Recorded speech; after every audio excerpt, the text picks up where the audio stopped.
எடுத்து வாசிப்போமே. புலம்பல் புஸ்தகம் 3ஆம் அதிகாரம் 22வது வசனம்.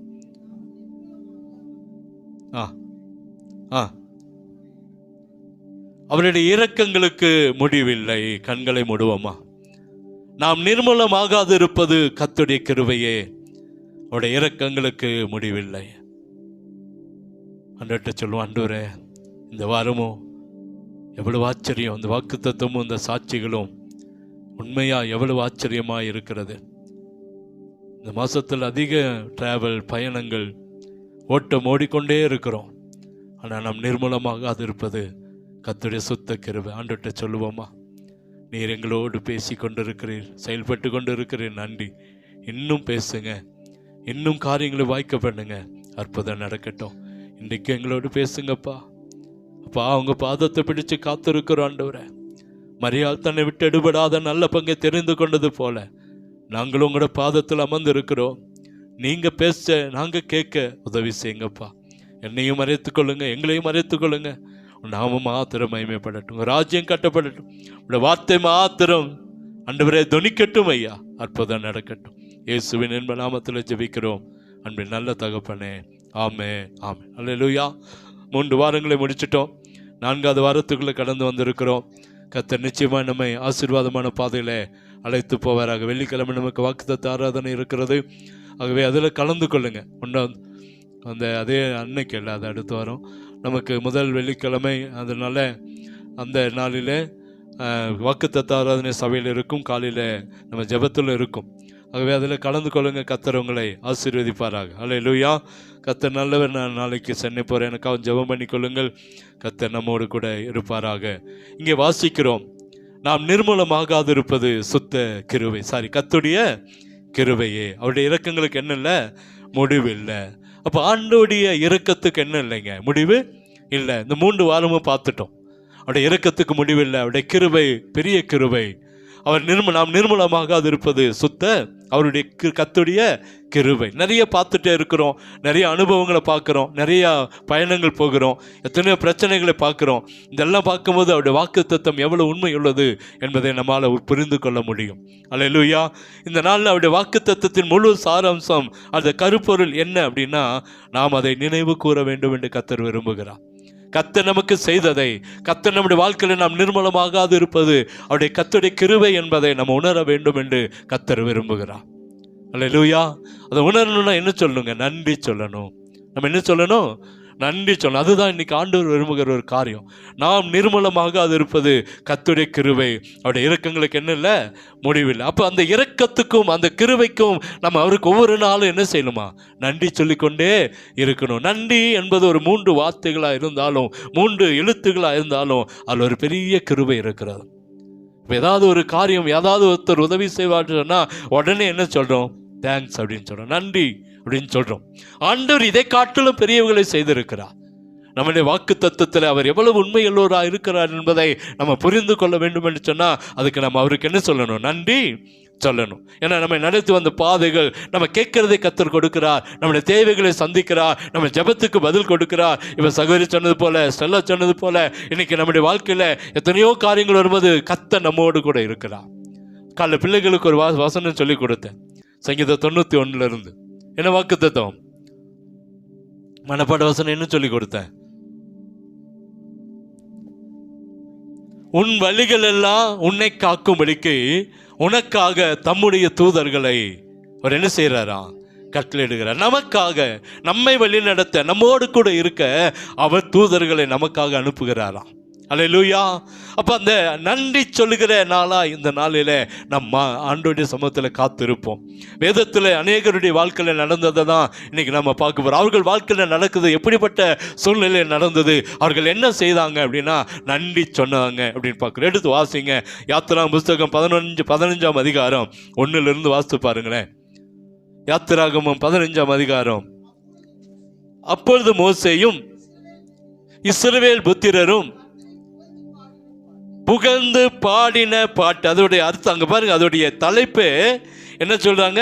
கர்த்தரை புகழ்ந்து பாடின பாட்டு. அங்கே சொல்றாங்க, கர்த்தரை பாடுவேன், மகிமையாய் வெற்றி சிறந்தார், குதிரையும் குதிரை வீரனையும் கடலே தள்ளினார். அது கீழே நீங்க வாசித்து பார்த்தீங்கன்னா அவர் செய்த அத்தனை காரியங்களும் அங்கே போடப்பட்டு இருக்கிறது.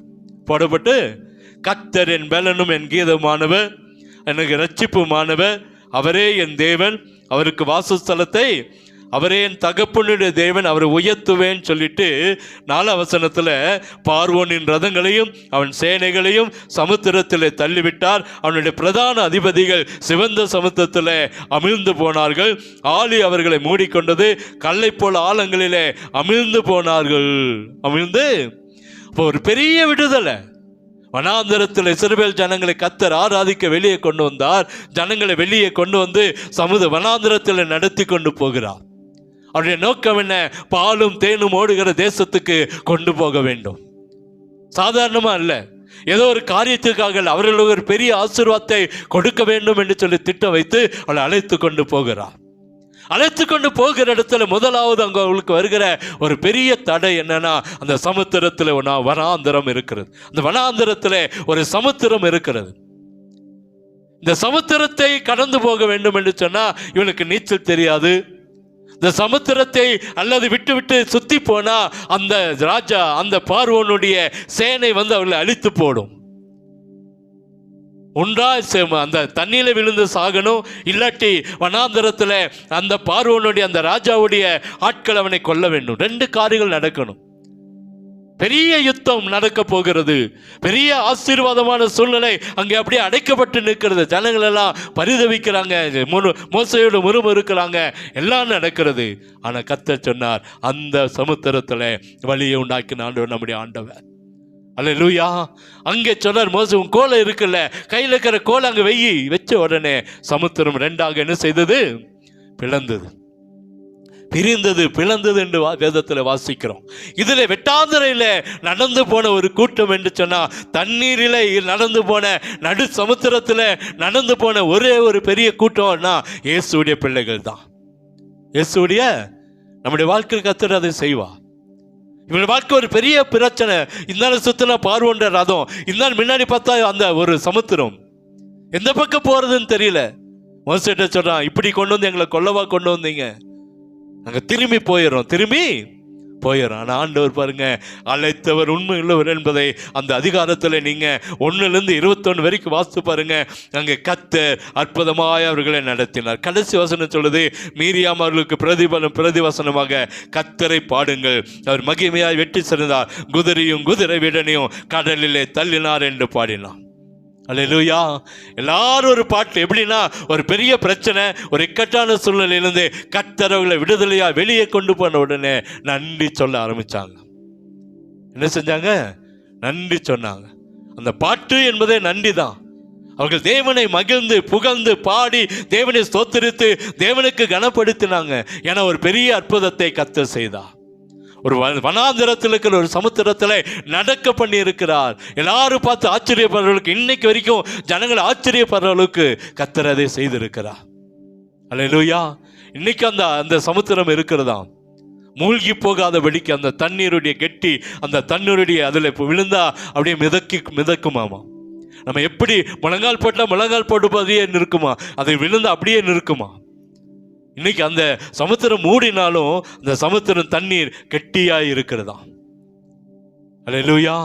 அது யாரையும் மூழ்கி போகாதபடிக்கு இன்னைக்கு கூட அநேகர் அதில் போகிறவங்கெல்லாம் சொல்றாங்க, போய் அதில் நிற்கிற பயங்கர கடுத்த தண்ணி சில்லுன்னு இருக்கும். ஆனால் அந்த தண்ணியில் நிற்கிற ஒரு கிருபை அநேகர் பெற்று இருக்கிறாங்க.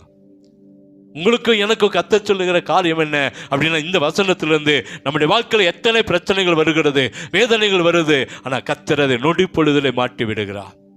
மாற்றாரா இல்லைங்களா? மாற்றுகிறார். நிறைய பெரிய பிரச்சனை போல இருக்கும். இவங்களுக்கு ஒரு பெரிய பிரச்சனை போலதான் இருந்துச்சு. பின்னாடி பார்வோன், முன்னாடி சமுத்திரம், எங்கே போறதுன்னு தெரியல. தன் ஜீவனை அடகு வைக்கிற, தன் ஜீவன் கடைசி நேரம் என்று சொல்லி நினைக்கிற அந்த சூழ்நிலையில கர்த்தர் அந்த சமுத்திரத்தை பிளந்து வழி உண்டாக்கின ஆண்டவர். அல்லேலூயா. இன்னைக்கும் கர்த்தர் நம்முடைய வாழ்க்கையில செய்து கொண்டு அவங்க செஞ்சாங்க. உடனே போய் தேவனுக்கு நன்றி சொல்ல ஆரம்பிச்சாங்க. நம்முடைய வாழ்க்கையில் ஒன்றை கற்றுக்கொள்ளணும். வாழ்க்கையோட பிரச்சனை வருது, வேதனை வருது, அதுலேருந்து நமக்கு ஒரு விடுதலை கிடைக்குதுன்னு உடனே நம்ம என்ன செய்யணும்? முதலாவது தேவனுக்கு என்ன சொல்லுங்க? நன்றி. அவங்க செஞ்சாங்க. பார்வோன் ஒரு பக்கம், அந்த சமுத்திரம் ஒரு பக்கம், எல்லாவற்றையும் கர்த்தர் முறியடித்த உடனே அவர்கள் தேவனுக்கு நன்றி சொல்லி பாடி ஆரம்பிச்சாங்க, தேவனை மகிமைப்படுத்தினாங்க. அது எப்படி? அவர்கள் அந்த கிண்ணறங்களை வாசித்து, ஆரோனின் சகோதரி மீரியாம் என்னும் தீர்க்கதரிசியானவளும் தன் கையிலே தம்பூரை எடுத்துக்கொண்டால் சகல ஸ்திரீகளும் தம்பூர்களோடும் நடனத்தோடும் அவளுக்கு பின்னே புறப்பட்டு போனார்கள். 20ஆம் வசனம். எத்தனை ஆச்சரியம்! நம்ம தேவனை மகிமைப்படுத்த தேவன் நம்முடைய வாழ்க்கையில் இருக்கிற வனாந்தரங்களை, சமுத்திரங்களை கர்த்தர் மாட்ட ஆரம்பிப்பார். சோர்ந்து போயிட வேண்டாம் தான் இன்னைக்கு பார்க்கிறோம். இந்த கடைசி வாரத்தில் அவர் சொல்லுங்க, நான் நிர்மூலமாகாது இருப்பது கர்த்தருடைய கிருபை, அவருடைய இரக்கங்களுக்கு முடிவில்லை அப்படின்னு சொல்லி பார்க்கிறோம். அப்போ வனாந்தரம் இருக்கிறது, பிரச்சனைகள் இருக்கிறது, சமுத்திரங்கள் இருக்கிறது. ஆனாலும் நீங்களும் நான் அந்த பிரச்சனையிலிருந்து வெளியே வருகிற போது தேவனுக்கு நன்றி சொல்லலா இருக்கணும். அல்லேலூயா! இந்த நன்றி சொல்லுகிற இடம் தான் இந்த சபை, நன்றி சொல்லுகிற இடம் தான் சபை, நன்றி சொல்லுகிற இடம் தான் தேவ சமூகம். தேவ சமூகத்தில் தேவனுக்கு நன்றி சொல்ல நிச்சயமாக கர்த்தர் ஒரு அற்புதத்தை செய்வார். வேதாகமத்தில் வாசிக்கிறோம், பழைய ஏற்பாட்டு புஸ்தகத்தில் 10 குஷ்டரோகிகள் வந்தாங்க, ஆண்டவர் சுகப்படுத்துகிறார். அவங்க கடந்து போகிறாங்க. 10 குஷ்டரோகிகள் போகும்போது அங்கே நடக்கிற சம்பவம் என்ன? ஒருவன் மாத்திரம் நன்றி சொல்ல வந்தான். ஒருவன் மாத்திரம் நன்றி சொல்ல வந்தான். ஆண்டவரனை பார்க்கிறார், நல்லது, நீ நன்றி சொல்ல வந்திருக்க. மீதி 9 பேர் எங்கே? மீதி 9 பேர் அநேக நேரத்தில் நம்முடைய வாழ்க்கையில் அடுத்த கட்டத்துக்கு நம்ம மூவ் ஆகுறதுக்கு, அடுத்த ஆசீர்வாதத்துக்கு போவதற்கு தடையா இருப்பது என்ன அப்படின்னா, நன்றி சொல்லாமல் இருக்கிறது தான்.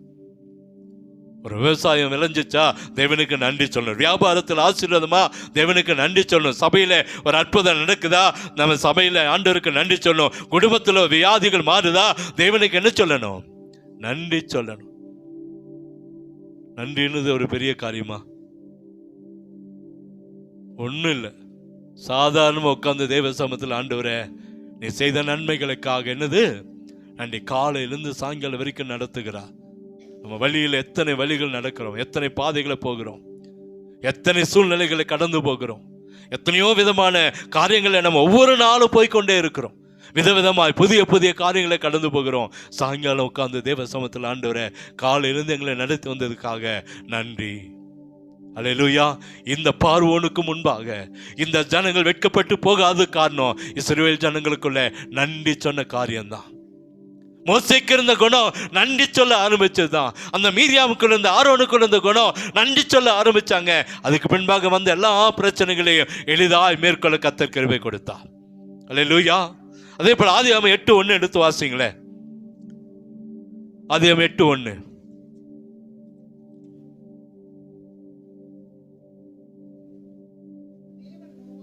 தேவன் நோவாவையும்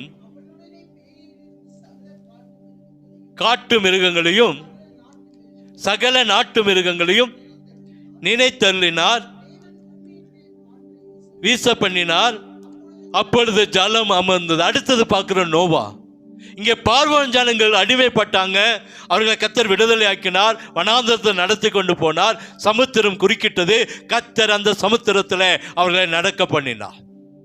இங்கே பார்க்கிறோம் நோவா ஏறக்குறைய 40 நாட்கள் பெருமழை பெய்கிறது. அது மாத்திரமல்ல, அடைக்கப்பட்ட ஒரு வாழ்க்கை, சுற்றிலும் நாற்றம். ஆனாலும் அதிலிருந்து கர்த்தர் அவர்களை வெளியே கொண்டு வருகிறார். அவர்கள் செய்த காரியம் என்ன அப்படின்னா, அவர்கள் உடனே அந்த 20ஆம் வசனத்தில் வாசிக்கிறோம், கர்த்தருக்கு ஒரு பலிபீடம் கட்டி பலிபீடத்தின் மேல் தகன பலிகளாக பலியிட்டான். என்ன செஞ்சான்? பலிபீடத்தை கட்டி அங்க ஒரு பலி செலுத்துகிறதை நாம் பார்க்கிறோம். ஆண்டவர் வெளியே கொண்டு வந்த உடனே, அடைக்கப்பட்ட சூழ்நிலை வெளியே கொண்டு வந்த உடனே, பிரச்சனையிலிருந்து வெளியே கொண்டு வந்த உடனே, வியாதியிலிருந்து வெளியே கொண்டு வந்த உடனே அவன் தேவ சமூகத்தில் பலியிடுகிறதை பார்க்கிறோம். அல்லேலூயா! இங்கே நோவா எத்தனை அவனுடைய வாழ்க்கை நமக்கு தெரிஞ்ச ஒரு சம்பவம் தான். அழகா ஒரு வீடை கட்டியாச்சு, ஒரு நல்ல காரியங்களை செஞ்சாச்சு. ஆனா அத்தனை மிருகங்களும் அத்தனை பறவைகளும் உள்ளே இருக்கிறது. நமக்கு ஒரு எலி சத்தத்தை கேட்டாலே தூக்கம் போகுது, ஒரு கொசு சத்தத்தை கேட்டாலே என்ன போகுது? தூக்கம் போகுது. கொசு 2 டைம்ஸ் அப்படியே சுத்துச்சுன்னு என்ன போகுதுங்க? தூக்கம் போகுது. ஒரு ஈ, வீட்டுக்குள்ள ஒரு ஈ வந்தா நமக்கு பிடிக்கிறது இல்லை, அப்படிதானுங்களே? வேற ஒன்றும் வேண்டாங்க. ஒரு ஈ வந்தாலே அதுக்கு நமக்கு என்னமோ எப்படி இருக்கு? அருவருப்பா இருக்கு, அப்படிதானுங்களே? அது என்னமோ கஷ்டமா தெரியுது. ஈ வந்துருச்சே அப்படின்னு சொல்றோம். அப்படி நமக்கு அவ்வளவு அருவருப்பா இருக்கு. அந்த நோவாவுடைய வீட்டில் எப்படி இருந்திருக்கும் பாருங்க. ஈ இருந்திருக்கும், கொசு இருந்திருக்கும், பட்டாம்பூச்சி இருந்திருக்கும், கம்பளி பூச்சி இருந்திருக்கும், என்ன இருக்கும்? எல்லாமே உள்ள இருந்திருக்கு. பாம்பு, பல்லி, ஓனா, ஏன்னா எல்லா மிருகங்களும் எல்லா பறவைகளையும் உள்ளே கர்த்தர் கொண்டு வந்தார். முதல்ல ஒரு பக்கம் இருந்திருக்கும், சிங்கம் ஒரு பக்கம் கத்தி இருக்கும், யானை ஒரு பக்கம். தம்பி பென்னி அவளுக்காக ஜோம் பண்ணி கொள்ளுங்க. அவங்க மிஷினரியாய் பூட்டான் கடந்து போயிருக்காங்க. நம்முடைய ஏஜியில் அவரை மிஷினரியாய் அதாவது பிரதிஷ்டை பண்ணி அவரை நேற்று தினத்தில் முந்தா நாள் அவர்கள் கடந்த கான்ஃபரன்ஸில் அவரை பிரதிஷ்டை பண்ணாங்க. குடும்பமாய் பூட்டானுக்கு கடந்து போயிருக்காங்க. அவங்களுக்காக அவங்க ஜபங்களில் ஒரு மிஷினரியாக நம்ம மாவட்டத்துலேருந்து ஒரு மிஷினரியை கர்த்தர் கொண்டு போனதுக்காக ஜெபம் பண்ணிக்கொள்ளுங்க. அவர் சொன்னார், இங்கெல்லாம் எப்படி யானை காட்டெரும் இருக்குதோ மாமா, அது போல் அங்கே காண்டாமிருகம் இருக்குதான். என்ன இருக்குது? காண்டாமிருகம் வண்டியே துரத்துமா. அப்போ இந்த உள்ள என்ன இருந்திருக்கும்? காண்டாமிருகமும் உள்ள இருந்திருக்கு. இந்த விலங்குகளை பற்றி சொல்லும்போது தான் அவருடைய நினைப்பு வந்துச்சு. வெள்ளிக்கிழமை கொண்டு போய் அவரை அந்த தேசத்தில் வழி அனுப்பி கொண்டு வந்தோம். ஆகவே அவளுக்காக ஜெபம் பண்ணிக்கொள்ளுங்க. இந்த இதில் எல்லாம் இருந்திருக்கும். காண்டாமிருகம் ஒரு பக்கம் இருந்திருக்கும், காட்டெருமை ஒரு பக்கம் இருந்திருக்கும். ஏன்னா துஷ்ட மிருகங்களும் இருந்துச்சு, நம்ம நாட்டு மிருகங்களும் வீட்டு மிருகங்களும் எல்லாமே என்ன செஞ்சு உள்ள இருந்தது. இத்தனை நாட்டங்கள். ஆனால் கர்த்தர் அதை வெளியே கொண்டு வந்த உடனே அவங்க அப்பா சமாதானம் ஆயிட்டோம், சந்தோஷமாயிட்டோம் நினைச்சாங்க. அதுக்கு மத்தியிலும் கர்த்தருக்கு பலியிட்டாங்க, தேவனை துதித்தாங்க, தேவனை மகிமைப்படுத்தினாங்க. நமக்கு ஒரு பெரிய பிரச்சனை, நமக்கு ஒரு பெரிய வேதனை வந்து அதிலிருந்து வெளியே வரும்போது ஒன்றை கற்றுக்கொள்ள வேண்டும். இயேசு கிறிஸ்துக்கு தேவாதி தேவனுக்கு நன்றி சொல்லலாய் மாறணும். நோவா அதை தான் செஞ்சான். 20ஆம் வசனத்தை வாசிங்க.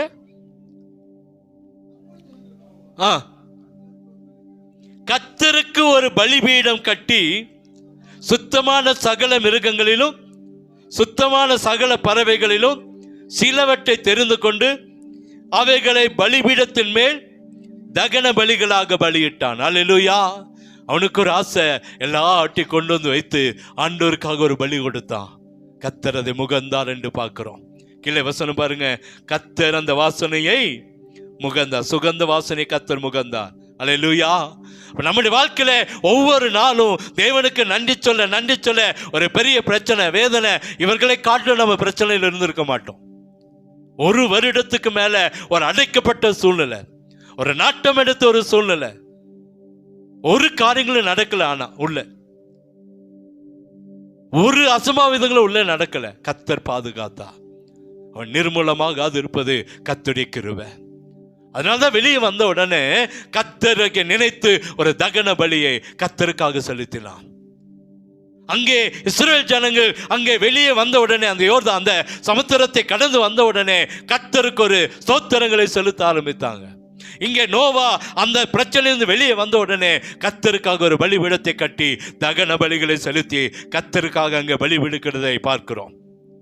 அல்லேலூயா. தாவீதுடைய வாழ்க்கை பாருங்க. தாவீதுடைய வாழ்க்கை எப்போ பார்த்து பிரச்சனை வரும்போதெல்லாம் தேவனை ஸ்தோத்திரிக்கிறதை பார்க்கிறோம். எல்லா இடத்துல வேதாமத்தில் நீங்க சங்கீதத்தில் அந்த 150 சங்கீதத்திலையும் அப்படியே திருப்பி பாருங்க. சங்கீதம் 18 எடுத்து பாருங்க, சங்கீதம் 23 பாருங்க, சங்கீதம் 87 பாருங்க, சங்கீதம் 51 பாருங்க. எப்பெல்லாம் பிரச்சனை வருதோ, எப்பெல்லாம் வேதனை வருதோ, அங்கெல்லாம் தேவனை துதிக்க ஆரம்பிச்சான் சங்கீதக்கான தாவீது. தேவனை துதிக்க ஆரம்பிச்சான். சங்கீதம் 18 எடுங்க.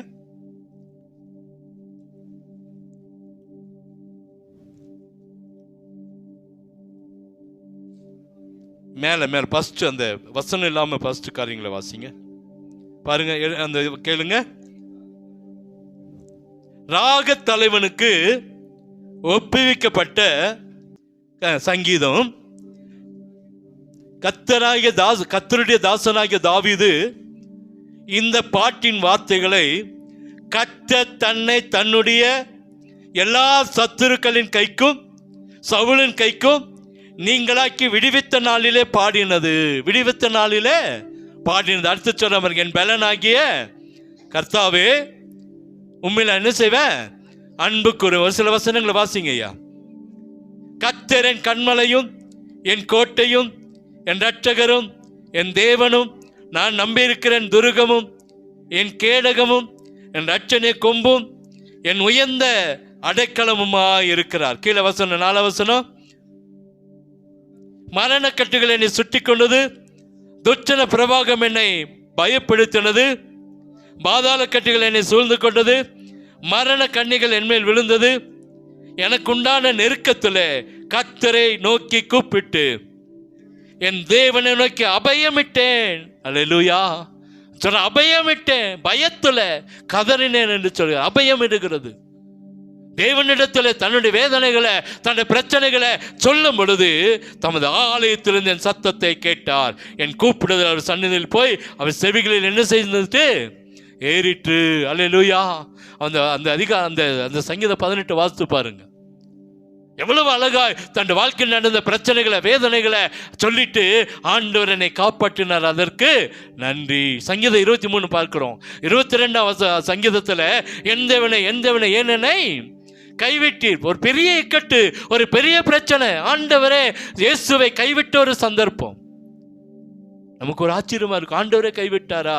ஏன் அப்படின்னா அது தேவ சித்தத்தை நிறைவேற்ற அந்த நேரத்தில் தான் என் தேவனே ஏன் என்னை கைவிட்டீர் என்று கதறுகிற ஒரு சத்தத்தை பார்க்கிறோம்.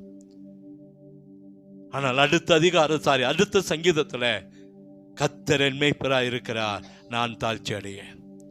அல்லேலூயா. ஒரு பிரச்சனை வரும்பொழுது கர்த்தர் விடுவிக்கிறதை அங்கே உணர்த்தி அடுத்த சங்கீதத்தில் அவன் பாடுகிறான், கர்த்தர் என் மேய்ப்பராய் இருக்கிறார், நான் தாழ்ச்சி அடையேன். நான் தாழ்ச்சி 87 சங்கீதத்தை எடுங்க.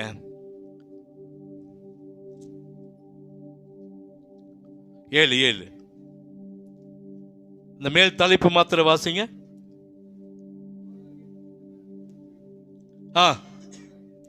பாட்டாகிய சங்கீதம் கீழே பாருங்க. அவர் அஸ்திபாரம் பரிசுத்த பர்வதங்களிலே இருக்கிறது, யாக்கோபின் வாசஸ்தலங்கள் எல்லாவற்றை பார்க்கலும் சீயோனின் வாசல்கள் என்னவா இருக்கிறார்? பிரியமா இருக்கிறார். அங்கே அடுத்து அப்படியே கீழே பார்க்கிறோம், கர்த்தர் ஜனங்களை பேர் எழுதும் போது இன்னான் அதில் பிறந்தான் என்று அவளை தொகையிடுவார். என்ன செய்வாரா? இன்னான் எங்கே பிறந்தான் என்று அங்கே எழுதுகிற ஆண்டவராய் நம்முடைய ஆண்டவர் இருக்கிறார் என்று சொல்லி சங்கீதக்கான தாவீது அங்கே நன்றி சொல்லுகிறதை பார்க்கிறோம். அதே போல அந்த சங்கீதம் 51 அவன் ஒரு பெரிய பாவம் செய்கிறான். பெரிய பாவம். அங்கே நாத்தான் தீர்க்கதரிசி வந்து அவனிடத்தில் சொன்ன உடனே அவன் தேவனிடத்தில் தன்னை அர்ப்பணித்து தேவனுக்கு நன்றி சொல்லி ஒரு பாடலை பாடுகிறத சங்கீதம் 51 பார்க்கிறோம். அவன் உணர்ந்து சொல்றான், என் வாழ்க்கையில் நடந்தது, என் வாழ்க்கையில் நீ நடக்க போகிறத அங்கே அழகா 51 சங்கீதத்தில் வாசிக்கிறத பார்க்கிறோம், சொல்லுகிறத பார்க்கிறோம். அப்ப இந்த 3 காரியங்களிலும் நம்ம செய்கிற காரியம் என்ன? ஒரு பிரச்சனை வரும்போது தேவனுக்கு நன்றி சொல்லுகிறாய். தெய்வ மனிதர்கள் இருந்தார்கள். நம் தேவனை பின்பற்றலா இருக்கிறதுனால இன்னைக்கு நம்ம செய்ய வேண்டிய காரியம் என்ன? நாம் நிர்மூலமாக இருப்பது கர்த்தருடைய கிருபை. கர்த்தருடைய கிருபை என்பதை நினைத்து ஒவ்வொரு நாளும் தேவனுக்கு நீங்களும் நானும் நன்றி சொல்லணும். ஒரு நாள் என்ன சொல்லணும்? நன்றி சொல்லணும். சிறு பிள்ளைகளாகட்டும், பெரியவர்களாகட்டும், யாராக இருந்தாலும் சரி, காலையிலிருந்து சாயங்காலம் வரைக்கும் என்னை நடத்தி வந்திருக்கிறாரே, அவருக்கு நாம் நன்றி சொல்ல வேண்டும் என்று சொல்லி அவருக்கு நன்றி சொல்ல அடுத்த நாள் நமக்கு ஆசீர்வாதமாக கர்த்தர் மாற்றி தருவா. அடுத்த நாள் நமக்கு ஆசீர்வாதமா மாற்றி தருவார். அல்லேலூயா. பிரச்சனையோட வேதனையோட போய் படுத்துறாதீங்க. நம்ம பலவீன படுத்துற வேண்டாம். ஒரு அற்புதத்தை செய்கிற ஆண்டவர், கர்த்தர் ஒரு அற்புதத்தை செய்கிற ஆண்டவர். அல்லேலூயா. படுக்கும்போது தயவு செய்து டென்ஷனோடையோ வேறு காரியங்களோடு படுக்காதீங்க. நன்றி சொல்லி சமாதானமாய் போய் படுப்போம். ஏன்னா இங்க 3 காரியங்களும் அங்கே யாத்திராகமத்தில் வாசிக்கிறோம். இஸ்ரவேல் ஜனங்கள் நன்றி சொன்னாங்க. நோவா தேவனுக்கு நன்றி சொன்னான். தாவீது தேவனுக்கு நன்றி சொன்னான். நிறைய இருக்கலாம், நிறைய பேர் சொன்னாங்க, நேரம் இல்லை. இவங்க அத்தனை பேர் பிரச்சனை மத்தியில பிரச்சனை விடுதலை கிடைக்கும் போது தேவனுக்கு நன்றி சொன்னாங்க. நாமளும் நம்முடைய வாழ்க்கையில காலையிலிருந்து சாயங்காலம் வரைக்கும் எத்தனையோ பிரச்சனைகளை கடந்து போறோம், வேதனை கடந்து போறோம். தேவனுக்கு நன்றி சொல்லலாய் மாற கர்த்தர் நம்மை ஆசீர்வதிப்பார். ரெண்டாவது அங்கே வாசிக்கிற இரக்கங்களுக்கு என்ன இல்லைங்க? முடிவில்லை. நம்ம எப்பெல்லாம் அவருடைய இரக்கத்துக்கு முடிவில்லை என்று சொல்லி நம்புகிறோமோ, விசுவாசிக்கிறோமோ, அப்பெல்லாம் கர்த்தர் நம்மை ஆசீர்வதிப்பாராம். முதலாவது தேவனுக்கு என்ன சொல்லணும்? நன்றி சொல்லணும். ரெண்டாவது அந்த இரக்கங்களுக்கு முடிவில்லை அப்படின்றது எப்பெல்லாம் நம்ம உணர்றோமோ, எப்பெல்லாம் நம்ம கேட்கிறோமோ, எப்பெல்லாம் அதை சிந்திக்கிறோமோ, விசுவாசிக்கிறோமோ, அப்பெல்லாம் கர்த்தர் நம்மை ஆசீர்வதிப்பாராம். எப்படின்னு பாருங்களேன். மத்தேயு 12:20 எடுத்து வாசிங்களேன். மத்தேயு 12:20.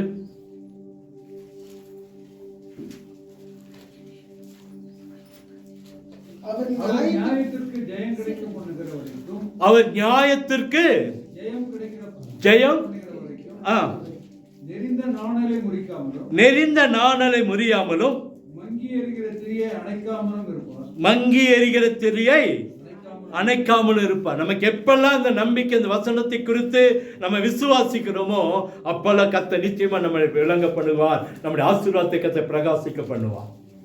அல்லேலூயா. அங்கே சொல்லப்படுகிற காரியம் என்ன? மீண்டும் ஒருமுறை வாசிங்கய்யா. அவர் நியாயத்திற்கு ஜெயம் கிடைக்க பண்ணுகிற வரைக்கும், நியாயத்துக்கு ஜெயம் கிடைக்க பண்ணுகிற வரைக்கும், நெறிந்த நாணலை முறிக்காமல், பாருங்க சொல்ற, நியாயத்துக்கு ஜெயம் கிடைக்கிற வரைக்கும் நெறிந்த நாணலை முறிக்காமலும், மங்கி எரிகிற தீயை அணைக்காமலும் இருப்பார். நியாயத்துக்கு ஜெயம் கிடைக்கிற வரைக்கும், நம்முடைய ஜபத்துக்கு பதில் கிடைக்கிற வரைக்கும், நம்முடைய சத்தத்துக்கு பதில் கிடைக்கிற வரைக்கும் நம்மளை கர்த்தர் அழிந்து போக விடவே மாட்டார்.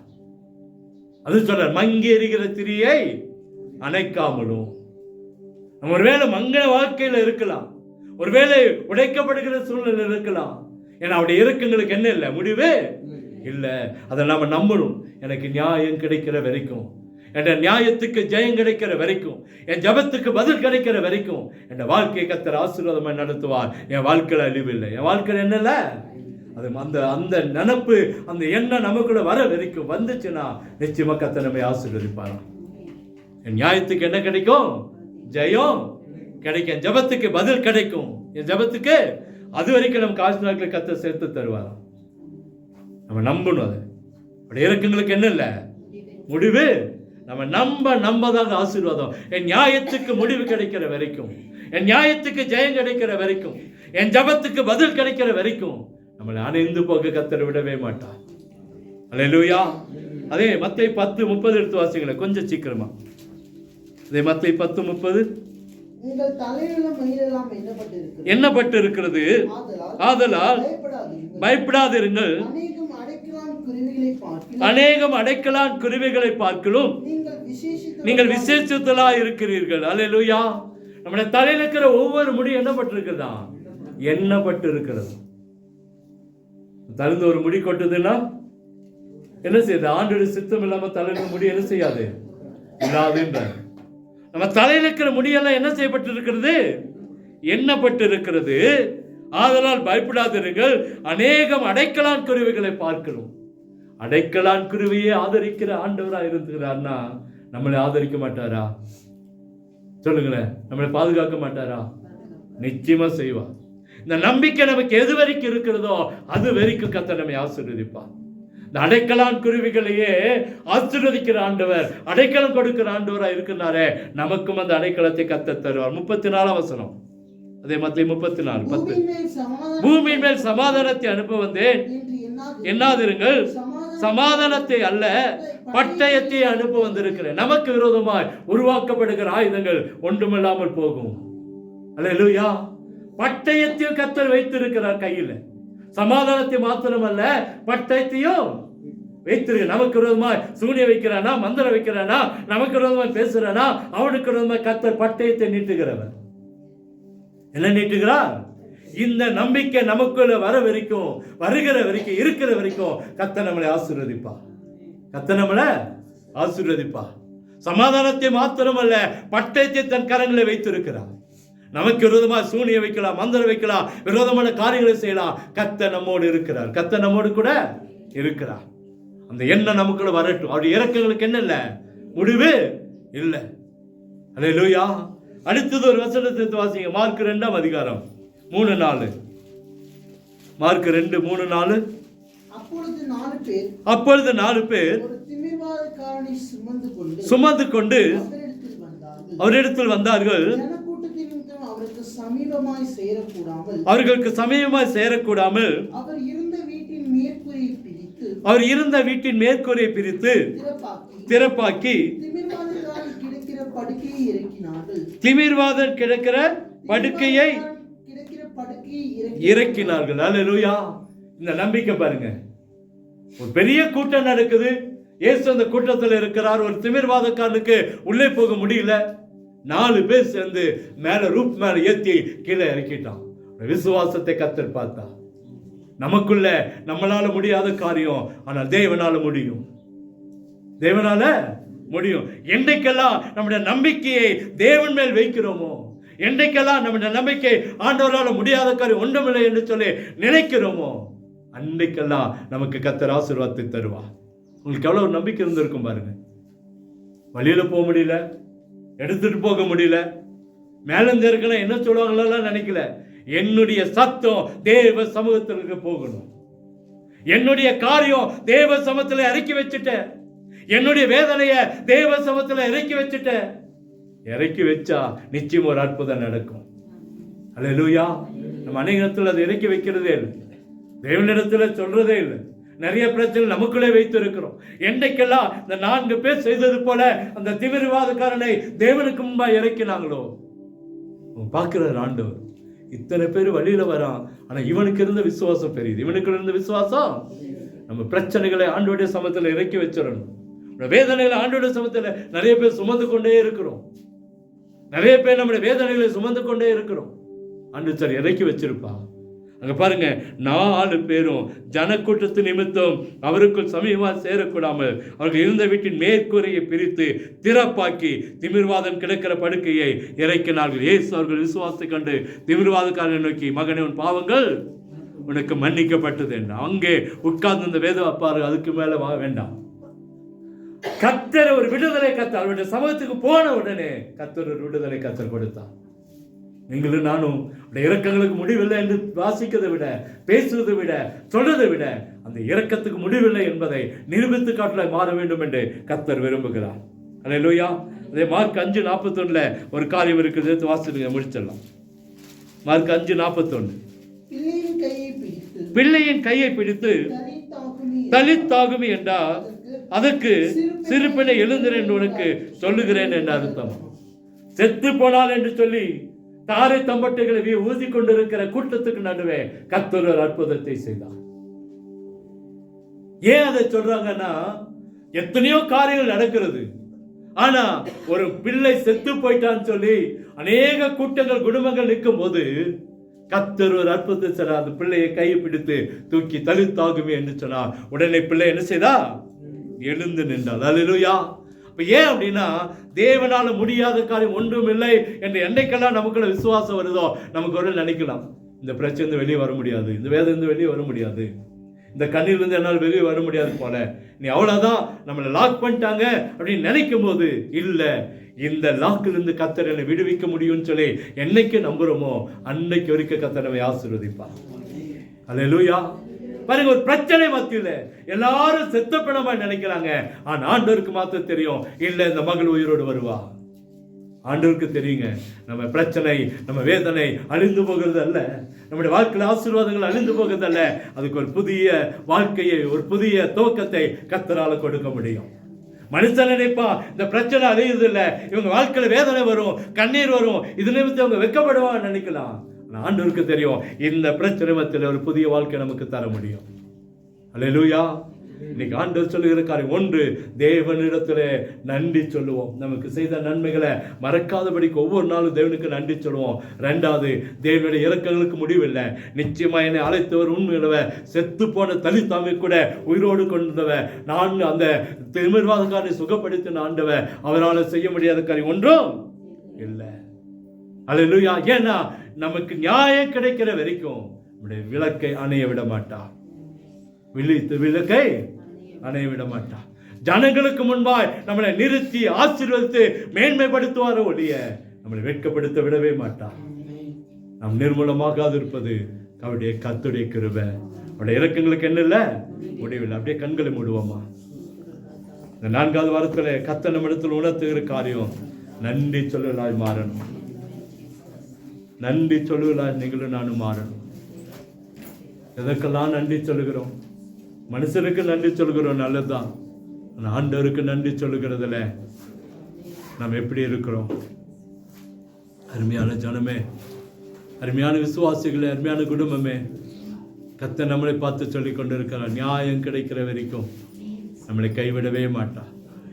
இந்த ஜனங்களுக்கு முன்பாய் நியாயம் இல்லாமல் நம்ம கெட்டு போவோன்னு நினைக்கிறீங்களா? இந்த ஜனங்களுக்கு முன்பாக விட்டு போயிடுவேன்னு நினைக்கிறீங்களா? கர்த்தர் விடவே மாட்டார், விடவே மாட்டார். ஒருபோதும் நம்மளை வெட்கப்படுத்த விடவே மாட்டார். பார்வோனுக்கு முன்பாய் இஸ்ரவேல் ஜனங்களை வெட்கப்படுத்தல. இந்த உலகத்தின் ஜனங்களுக்கு முன்பாய் நோவாவை வெட்கப்படுத்தல. ஒரு சவுலுக்கு முன்பாய் தாவீதை கர்த்தர் வெட்கப்படுத்தல. அவர்கள் செய்த காரியம் என்ன? உடனே தேவனுக்கு நன்றி சொன்னாங்க. இஸ்ரவேல் ஜனங்கள் நன்றி சொன்னாங்க, நோவா நன்றி சொன்னாங்க, தாவீது நன்றி சொன்னாங்க. நீங்களும் நானும் நன்றி சொல்லலாய் மாறுவோம். ரெண்டாவது, அவருடைய இரக்கங்களுக்கு முடிவில்லை அப்படின்றத நீங்களும் நான் நினைக்கணும். நீதி கிடைக்கிற வரைக்கும், நம்ம நியாயம் செய்கிற வரைக்கும் விளக்கு அணையாமல் நம்ம நடத்தி செல்வார். நம்முடைய ஜபம் நிச்சயமாக கேட்கப்படும். நம்ம ஜபத்துக்கு கர்த்தர் நிச்சயம் ஒரு பதிலை கொடுப்பார். ஒரு அற்புதம் நடக்குங்க. பயப்படாதீங்க. கர்த்தர் நம்மோடு இருக்கிறார். நாம் நிர்மூலமாகாது இருப்பது அவருடைய கர்த்தருடைய கிருபை. அவருடைய இரக்கங்களுக்கு முடிவில்லை. நம்ம 2 காரியங்களை இன்னைக்கு செய்வோம். ஒன்று, தேவனுக்கு நன்றி சொல்லலாய் மாறுவோம். 2வது, நம்புவோம், விசுவாசிப்போம், என் தேவனால முடியும். இந்த 4 பேர் இறக்கி வைத்தது போல அவருடைய பாதத்தில் நம்முடைய பிரச்சனைகளை இறக்கி வைப்போம். முடிந்தது என்று நினைக்கிற இடத்துல கூட கர்த்தர் ஒரு துவக்கத்தை தருவார் என்பதை நம்ம நம்புவோம். நிச்சயமா நம்முடைய வாழ்க்கையில் ஒரு அற்புதத்தை கர்த்தர் செய்வார். பயப்படாதீங்க.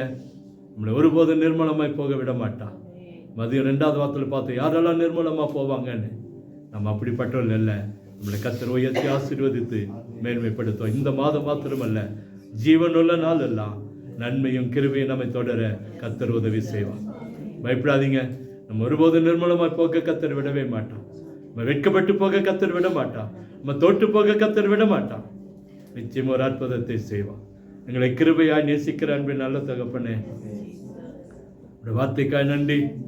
நாங்கள் ஏதோ ஒரு இடத்துல குறைந்து போயிருக்கிறோம். இந்த நன்றி சொல்லுகிறதுல நாங்கள் கொஞ்சம் உதாசனமாக இருக்கிறோம் ஆண்டவரே. நாங்கள் ஒவ்வொரு நாளும் உங்களுக்கு நன்றி சொல்லலை, எங்களை மாட்டுங்க ஆண்டவரே. 2வது, உங்களுடைய வசனத்தை நம்புகளை எங்களை மாட்டுங்க ஆண்டவரே. உடைய இரக்கங்களுக்கு முடிவில்லை என்பதை நாங்கள் உணர எங்களுக்கு கிருபை கொடுங்கப்பா. அற்புதம் நடக்கட்டும் எங்களுக்குள்ள. அன்றதை கேட்கிற, அன்றதை பார்க்கிற, வந்திருக்கிற ஒவ்வொருவர் மேலும் உடைய வாக்கு தத்துவம் நடக்கட்டும், நிறைவேறட்டும். நாங்கள் நிர்மலமாய் போகாதபடிக்கு உடைய கரமைகளை நடத்தி வல்லெடுத்து பாதுகாத்துக் கொள்ளுங்க. ஒவ்வொரு வீட்டில் இருக்கிற அப்பம், தண்ணீர், வருமான, பொருளாதாரங்களை ஆசீர்வதிங்க. ஒன்றிலும் குறையில்லாமல் நிறைவே கொடுங்க. தேவைகள் சந்திக்கப்பட்டு குறைவுகள் மாறட்டு, அற்புதங்கள் நடக்கட்டும். இந்த மழையின் சீட்டங்கள், இந்த காற்றின் சீட்டங்கள் எந்த விதத்தில் பிள்ளைகளை பாதிக்காதபடிக்கு வெளியெடுத்து பாதுகாத்துக் கொள்ளுங்க. உங்கள் கரத்தில் எல்லாம் மறைத்துக் கொள்ளுங்கப்பா. வந்தவனுமாய் போகாதபடிக்கு திருப்தி ஆசீர்வாதமாய் கடந்து போக உதவி செய்யுங்க. உங்கள் நாமம் மேம்பட்டு அற்புதம் நடக்கட்டும். உங்கள் ராஜ்யம் கட்டப்படட்டும். ஆண்டவரே, வராதவர்களுக்காக ஜெபிக்கிறோம். அடுத்த வாரத்தில் கொண்டு வாங்கப்பா, அற்புதம் நடக்கட்டும். இயேசுவின் நாமத்தில் ஜெபிக்கிறோம் அன்பின் நல்ல தகப்பனே.